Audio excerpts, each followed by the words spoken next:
البال اسمي كبير حسن نصر الله. اكيد بدنا نرجع، ويانا رجعنا عشان يمكن ترجع الحرب. ما بقول لهم انا يمكن لا، بدي ارجع استثمر.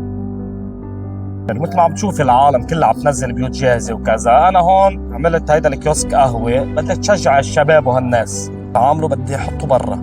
بس لما شفت هيك الوضع وكذا لا، قلت بحطه هون وبشجع الناس، وشو ما تكون التكلفه تكون. يعني في نقطة هي حطوها بين حولة ومركبة، هيدي ايه تعد محتلة، بس انه لا كضيعة خلص مش فيك تقولي مش الحال. مش الحال. لما حطيته هلا كذا شخص قال لي انا والله بدي اجيب، بدي اعمل دكانة هون في حلاق، قال بدي اعمل كيوسك حلاقة. كان البيوت الجاهزة العالم عشان العجل، يعني اللي ما له جلاد يعمر وكذا، هذا بده يرجع بيحط بيت جاهز وبيرجع بيقعد فيه. بدليل قديش العالم عن جد بتحب ارضها هون.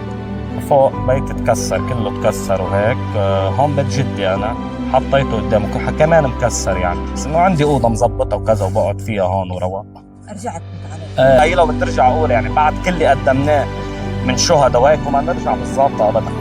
انا من اول الناس رجعت، مع انه يعني اهلي انا مش سكان هون، بس انا رجعت وبدي اسكن هون. اللي قادر عم يجيب بيت جاهز. هلا اللي مش قادر ما انت ادرى بالوضع، بده ينطر ليعوضوا عليه، ان شاء الله الله يعوض على الجميع.